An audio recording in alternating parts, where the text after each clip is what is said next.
Hello students, my name is Sandhya Aneja and presently working in Government National College Sirsa. Today we will discuss our topic that is the cubic crystals. देखिए students, cubic crystals को हम लोग कैसे define करते हैं। हमारे पास cubic crystal हमारे पास मतलब होता है कि हम लोग एक क्यूब में यूनिट सेल की बात करते हैं। देखिए हमारे पास तीन तरह के हमारे पास क्यूबिक क्रिस्टल्स होते हैं।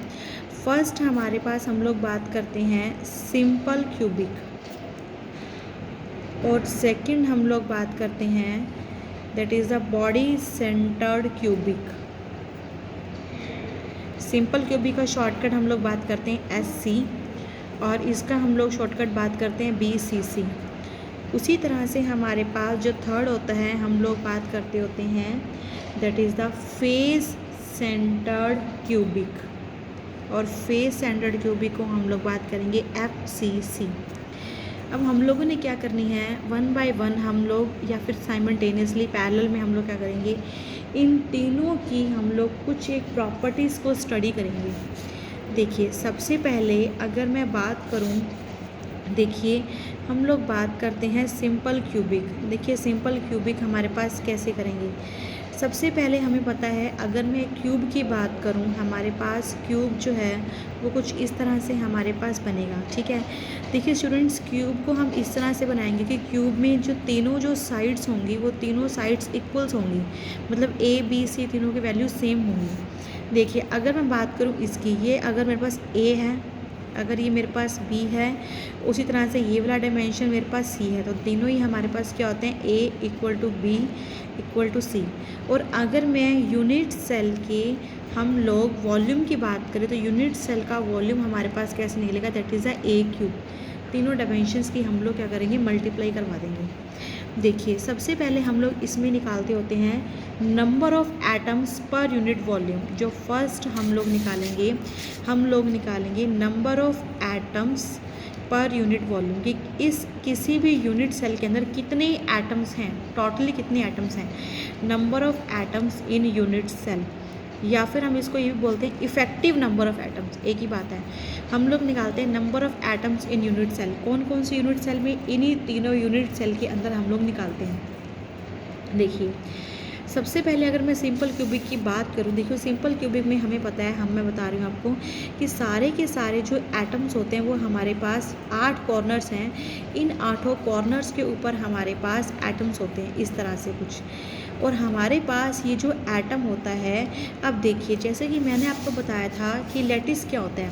देखो जैसे मैंने आपको बताया था लैटिस हमारे पास क्या होता है, इनफाइनाइट हमारे पास एरे होता है। ठीक है, और इनफाइनाइट एरे के अंदर हमने कहा था एक यूनिट सेल बनाएंगे, और ये यूनिट सेल क्या करेगा, इनफाइनाइट टाइम्स रिपीटिशन करेगा, और इस तरह से हमारे पास पूरा के पूरा हमारे पास क्या बन जाता है, लैटिस बनता है। ठीक है, उसी तरह से हमारे पास अब ये एक यूनिट सेल है, इसी तरह से और आसपास बहुत सारे हमारे पास यूनिट सेल होंगे। तो इसका अगर मैं बात करूँ इस कॉर्नर वाले एटम का, ये अपना जो है 1/8 कंट्रीब्यूशन देता है, मतलब इस एक एटम के साथ 8 क्यूब और अटैच हैं। तो अगर मैं इस एक पर्टिकुलर क्यूब की बात करूं तो इस क्यूब के अंदर इसका कंट्रीब्यूशन कितना हो गया, 1/8। ठीक है, 8 कॉर्नर और इसके साथ अटैच होंगे। तो इसी तरह से सभी का जितने भी एटम्स हैं या जितने भी कॉर्नर्स हैं, सभी का कंट्रीब्यूशन कितना है, 1/8। तो देखिए नंबर ऑफ़ एटम्स अब कैसे निकालेंगे, इन पर यूनिट सेल। देखिए पर यूनिट सेल, हर एक यूनिट सेल के अंदर कितने इफ़ेक्टिव नंबर ऑफ़ एटम्स हैं। देखिए हमारे पास 8 तो है नंबर ऑफ़ एटम्स, और हर एक एटम का कंट्रीब्यूशन कितना है, 1/8। तो हमारे पास कितना आ गया, 1। मतलब सिंपल क्यूब के अंदर अगर हम लोग बात करें इफ़ेक्टिव टोटल, अगर हम बात करें number of atoms per unit cell, कितने आ गए हमारे पास, आ गया 1। ठीक है, अब इसी तरह से हम लोग किसके निकालेंगे, देखिए हम लोग निकालेंगे BCC की। देखिए जैसे कि मैंने बताया BCC हमारे पास क्या होगा, BCC पहले हमारे पास बना देंगे, देखिए इस तरह से कुछ क्यूब। देखिए वही सेम, अगर अब हमारे पास मैंने ये क्यूब बनाया, इसमें हमने कहा है बॉडी सेंटर्ड, मतलब हमारे पास जो एटम्स होंगे वो अब इन सभी के कॉर्नर्स के ऊपर तो होंगे ही होंगे। ठीक है, ये मेरे पास 8 कॉर्नर्स हैं, इन 8 कॉर्नर्स पे तो मेरे पास एटम्स होंगे ही होंगे, पर हमारे पास क्या होगा, इसका ये है मेरे पास बॉडी डायगोनल, ठीक है, यहाँ पे बिल्कुल इसके सेंटर में भी एक एटम लाई करेगा। तो इसमें अब निकालें हम इफेक्टिव नंबर ऑफ एटम। देखो जैसे मैंने कहा, अब टोटल कितने एटम उस हो गया हमारे पास। अब देखिए कॉर्नर वाले एटम तो जैसे मैंने कहा था 8, और ये इन 8 का कॉन्ट्रीब्यूशन कितना है 1/8 प्लस, अब ये मेरे पास क्या है, एक यूनिट सेल। अब एक यूनिट सेल के अंदर ये कम्प्लीटली है, ठीक है, बॉडी सेंटर में हम लोग इसकी बात करें तो ये कम्प्लीटली आ रहा है, ठीक है। अब तो उसी तरह से अगर दूसरे यूनिट सेल की बात करेंगे तो उसमें भी ये बॉडी सेंटर क्या आएगा, अपना पोजीशन पूरी एक ही है ये एटम, ठीक है, कहीं से किसी की शेयरिंग नहीं है, तो 1। तो हमारे पास देखिए कितना आ जाएगा, ये आ जाएगा 1 + 1 = 2। इसका मतलब बॉडी सेंटर के अंदर इफेक्टिव नंबर ऑफ एटम्स की बात करें तो वो हो जाएगा हमारे पास 2। अब उसके बाद देखिए फिर हम लोग बात करते हैं एफसीसी की। जैसे मैंने कहा था फेस सेंटर, तो फेस सेंटर का मतलब अब हमारे पास क्या होगा, देखिए फेस सेंटर में हम लोग कैसे निकालेंगे, जैसे मैं हमने कहा था, अब इसी तरह से देखिए मान लीजिए मैंने एक क्यूब बना दिया, ठीक है स्टूडेंट्स। अब जैसे ही मैंने अब इस क्यूब को बनाया, इस क्यूब को बनाने के बाद हम लोग क्या करेंगे, अब एफसीसी फेस सेंटर, देखिए कितने फेस होते हैं एक क्यूब के अंदर। देखो एटम्स हमारे पास क्या होंगे, कॉर्नर्स के ऊपर तो हमारे पास लाई करेंगे, ठीक है, ये मैंने बिठा दिए एटम सारे के सारे हमारे पास कॉर्नर्स के ऊपर। फेस सेंटर मतलब हर एक के फेस के ऊपर भी लाई करेगा। अगर देखिए मैं इसकी बात करूँ, ये मेरे पास एक फेस है, यहाँ आ गया, ये वाला इस तरह से मेरे पास ये दूसरा फेस है, एक एटम यहाँ आ गया, ये हमारे पास एक तीसरा फेस है, एक यहाँ आ गया, ये चौथा फेस है, पांचवा फेस कौन सा है, ये वाला जो फेस दिख रहा है, ये भी मेरे पास फेस है, एक यहाँ आ गया, और छठवां कौन सा है, ये वाला, ठीक है, ये जहाँ मैं पे ये पेन ड्रॉ कर मेरा पेन जहाँ चल रहा है वो चीज़ नोटिस करना, तो ये आ गया 6वां, ठीक है। तो अब देखिए टोटल कितने आइटम्स हो गए इसके अंदर, 8 तो कॉर्नर्स पे हैं और 6 हमारे पास फेस है, तो टोटल कितने हो गए 14 आइटम्स। अब हमने देखना है इन 14 आइटम्स का कैसे कॉन्ट्रीब्यूशन आ रहा है। देखिए सबसे पहले मैं यहाँ लिख दूँ, जो कॉर्नर वाले एटम्स हैं उनका तो आ रहा है हमारे पास 1/8 कॉन्ट्रीब्यूशन प्लस 6 तो हमारे पास कौन से हैं, फेस सेंटर के। अब इसका कॉन्ट्रीब्यूशन कितना आ रहा है, ध्यान से देखो जैसे मेरे पास यहाँ पे एक क्यूब है, जैसे मैंने कहा था, अब इसी के साथ अगर मैं ड्रॉ करूँ, देखो कुछ इस तरह से मेरे पास क्या होगा, एक दूसरा क्यूब मेरे पास यहाँ पे हम और ड्रॉ कर देंगे, ठीक है, यहाँ पे नीचे कुछ इस तरह से हमारे पर ड्रॉ करेंगे, तो इसका फेस और जो मैं नीचे एक क्यूब और ड्रॉ करेंगे हम लोग, तो वहाँ पे ये फेस कॉमन आएगा। मतलब ये कंट्रीब्यूशन कैसा दे रहा है, ये एटम अपना फेस वाला कंट्रीब्यूशन हाफ कंट्रीब्यूशन दे रहा है, आधा ये इस फेस के अंदर आएगा और यही फेस हमारे पास इसी का फेस क्या होगा, नीचे एक क्यूब और बनेगा, तो ये कंट्रीब्यूशन इस नीचे वाले में भी देगा। उसी तरह से हमारे पास क्या आएगा, हम क्या करेंगे, यहाँ पे भी हमारे पास एक क्यूब हम लोग और बना देंगे, ठीक है। जैसे हम लोग यहाँ पे एक क्यूब और बनाएंगे तो ये वाला फेस तो क्या हो गया, इस क्यूब इस यूनिट सेल के अंदर, और जो यहाँ पे एक और बनेगा दूसरे, दोनों में क्या होगा, ये वाला फेस कॉमन हो गया, तो इसका मतलब इसका कंट्रीब्यूशन कैसा होगा हमारे पास हाफ। तो यहाँ मैं क्या लिख दूँगी, जो फेस वाले एटम्स होते हैं उनका कंट्रीब्यूशन हमारे पास कितना होता है, हाफ। तो इसको कैंसिल कर दीजिए, कितना आ जाएगा, देखिए 1 + 3 तो कितना आ गया 4। तो कंक्लूज़न हमारे पास क्या निकल रहा है, देखिए सिंपल क्यूबिक में इफेक्टिव नंबर ऑफ एटम होंगे 1, बीसीसी में होंगे 2 और हमारे पास एफसीसी में होंगे हमारे पास 4, ठीक है। तो यहाँ पे हमने बहुत एक इंपॉर्टेंट कर लिया कि number of atoms per unit volume हमने निकाल दिए। अब देखिए सेकंड सबसे इम्पॉर्टेंट नेक्स्ट हमारे पास अगली प्रॉपर्टीज़ को हम लोग स्टडी कर रहे हैं, that is the atomic radius. देखिए सबसे पहले हम लोग एटॉमिक रेडियस निकालते हैं इसी का, सिंपल क्यूबिक का ही। देखिए स्टूडेंट कैसे निकालेंगे सिंपल क्यूबिक का। अगर मैं बात करूं, हमने कहा यहाँ मान लीजिए जितने भी एटम्स हैं ना, हमने कहा एटम्स को हमने एज ए स्फीयर मान लिया, ठीक है। तो हम लोग मैंने क्या किया, जो ये वाली जो है एक जो एज है, मैं यहाँ पे इसको ड्रॉ कर रही हूँ, ठीक है। हमने कहा एक एटम यहाँ है और एक एटम यहाँ है, मैंने इसको सेंटर मान के एक स्फीयर यहाँ ड्रॉ कर दिया और उसी तरह से इसको सेंटर मान के एक स्फीयर हमने यहाँ ड्रॉ कर दिया। मैंने कह दिया कि ये डिस्टेंस मेरे पास r है और ये भी डिस्टेंस मेरे पास r है। तो टोटल अगर मैं बात करूँ तो मेरे पास ये टोटल कितना हो गया, दैट इज़ द 2r। अब आप लोगों के दिमाग में आ रहा होगा भाई ये वाला हिस्सा नहीं लेंगे, नहीं ये हिस्सा नहीं लेंगे ना, क्योंकि हमने क्या किया, इसको सेंटर मान के और हमने एक स्फीयर ड्रॉ किया है। क्योंकि हमारे पास जो क्यूब है, क्यूब की जो अगर हम बात करूं, देखिए क्यूब की लेंथ तो मेरे पास इतने से इतनी है, वही मैंने यहाँ पे इतनी से इतनी ड्रॉ कर दी, मुझे इससे और इस पार्ट से कोई मतलब नहीं है, ठीक है। तो 2r अगर आप ध्यान से देखें एक्चुअल में ये क्या है, क्यूब में मेरे पास क्या होती है, सारी साइड्स होंगी ए बी और सी। मैंने कहा था तीनों साइड्स हमारे पास इक्वल्स होती हैं ए बी और सी। तो ये मेरे पास साइड कोई क्या होगी, देखो मैंने कहा था ये वाली हमने कहा था ए है, ठीक है, ये हमने कहा था बी है, ठीक है, और ये हमने कहा था सी है। तो ये मेरे पास क्या है, एक तरह की कोई बी साइड है। और मैंने कहा था कि A equal to B equal to में सी है। तो अगर मैं इसको ये लिख सकती हूँ ना, यहाँ पे देखिए 2r इज इक्वल टू में ए। देखिए यही चीज़ मेरे पास 2r है और यही चीज़ मेरे पास b है। b मतलब कि a equal to B equal to C, कुछ भी ले सकते हैं। तो हम लोग a हमारे लिए थोड़ा स्टैंडर्डाइजेशन फॉर्म में हो जाता है, तो उसकी हम बात करें। अब ये चीज़ मेरे पास 2r भी है और यही चीज़ हमारे पास कोई एक एज लेंथ भी है a। तो यहाँ से हमारे पास कितना आ गया, r इज इक्वल टू आ गया a/2। तो अटोमिक रेडियस हमारे पास सिंपल क्यूबिक के अंदर आ गया r इज इक्वल टू में a/2।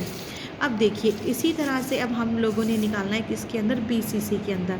अब BCC में हम लोग कैसे ड्रॉ करेंगे, हम लोग BCC में देखिए इसमें सबसे पहले देखो चेंज क्या आया, सिर्फ यहाँ पे एक बॉडी डायगनल आ गया, ठीक है।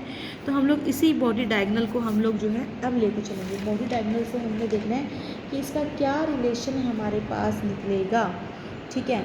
तो देखिए ध्यान से, अगर मैं अब हम लोग ये चीज़ मैं इसको ड्रॉ कर लूँ इस तरह से 1 2 3 एंड द हमारे पास कितना हो जाएगा, बॉडी डायगनल की अगर मैं बात करूँ, बॉडी डायगनल हमारे पास कैसे बनेगा, देखिए डायगनल हमारे पास कैसे बनता होता है, इस एंड से लेके और हमारे पास इसके अपोजिट वाले एंड को मिला देते हैं, ठीक है। तो ये हमारे पास बनता है बॉडी डायगनल। बॉडी डायगनल के लिए हम लोग देखिए कैसे रिलेशन अब इसको हम ड्रॉ करते हैं। तो अगर बॉडी डायगनल की बात करूँ तो मेरे पास क्या होगा, देखो मैंने कहा इस एंड से लेके इस एंड को मिला दिया, ठीक है, और इसके बीच में ये वाला आइटम भी आ रहा है। अब आप सोचेंगे भाई ये दोनों भी तो आ रहे हैं, एक्चुअल में ये वाला ये भी मेरे पास एक बॉडी डायगनल है, ठीक है। देखिए हमारे पास क्या है, ये बॉडी डायगनल है। आप क्या कीजिए, चलो इसको ड्रॉ करते हैं। ये मेरे पास क्या एक बॉडी डायगनल है। अगर मैं इसको ड्रॉ करूँ, इसके अंदर मेरे पास कितने आइटम्स आ रहे हैं, देखिए मेरे पास 3 आइटम्स आ रहे हैं, 1 2 और 3। अब मैं इसी को यहाँ पे ड्रॉ कर रही हूँ। देखिए हम लोग इसी को यहाँ पे ड्रॉ करते हैं। मान लीजिए मैंने क्या कहा स्टूडेंट, देखिए मैंने कहा कि हमारे पास ये 3 आइटम्स आ रहे हैं। मैंने यहाँ पे ये एक लगा दी इस तरह से एक लाइन, ठीक है। देखो एक आइटम यहाँ है, एक आइटम यहाँ है और एक आइटम यहाँ है। इसको मान के और मैंने एक ड्रॉ कर दिया सफ़ियर, इसको सेंटर्ड मान के एक ड्रॉ कर दिया सफ़ियर, इसको सेंटर्ड मान के एक ड्रॉ कर दिया सफ़ियर। इसी तरह देखिए ये आर, ये आर, ये आर और ये आर, टोटल कितना हो गया, यहाँ से मैं इतना पता लग गया, टोटल आ गया हमारे पास 4r, ठीक है, टोटल आ गया 4r। एक्चुअल में देखना है अब ये है क्या चीज़, ठीक है। अब हमने ये देखना है ये कैसे निकला है। देखिए स्टूडेंट ध्यान से देखना, ये चीज़ बहुत ही इंपॉर्टेंट है, समझने वाली बात है। अगर अब मैं देखिए क्या करूं, अगर मैं एक अलग से कुछ यूज़ कर लेती हूँ। देखो मैंने क्या किया, मैं इसको मिला दिया, ठीक है, और यहाँ से एक मैंने ये चीज़ मिला दी, ठीक है। अब हमने क्या किया, बॉडी डायगनल की हम लोग अगर बात कर रहे हैं तो बॉडी डायगनल में हमने क्या किया, इस तरह से मैंने एक एज लेंथ ये मिला दिया और एक हमने क्या किया, एज लेंथ ये मिला दिया। अगर मैं इसकी बात करूं, देखो अगर मुझे क्या करना है, देखिए अब मुझे ये साइड निकालनी है। ये साइड हमारे पास कैसे निकलेगी, देखो अगर मैं इसकी बात करूं, देखो ए बी और ये सी। अगर हम लोग बात करें, आप लोग देखिए कुछ इस तरह से ले सकते हैं, ए बी सारे का स्क्वायर, पाइथागोरस थ्योरम अप्लाई करें, कितना आएगा, बी सी सारे का स्क्वायर प्लस में ए सी सारे का स्क्वायर, ठीक है स्टूडेंट, इतनी कोई दिक्कत नहीं है। और हमें पता है कि हमने ए बी जो ये वाली जो साइड है, ये साइड देखो मैंने क्या निकाल ली, ये मेरे पास है 4r, तो मैंने यहाँ पुट कर दिया 4r सारे का स्क्वायर। अब बी सी क्या चीज़ है और ए सी, मुझे अब हमारे पास ये चीज़ देखो, अगर मैं बी सी की बात करूँ, ध्यान से देखिए बी सी मेरे पास क्या है, कोई एज लेंथ ए का नाम दे दूँ इसको, ठीक है। तो यहाँ लिख दिया मैंने ए का स्क्वायर। अब भाई ए सी, अब देखिए ए सी, ध्यान से देखिए ए सी मेरे पास क्या है, अगर आप देखें ये ए सी जो है वो इन दोनों के कॉम्बिनेशन से नहीं मिल रही, इस लाइन से और इस लाइन के कॉम्बिनेशन से मिल रही है।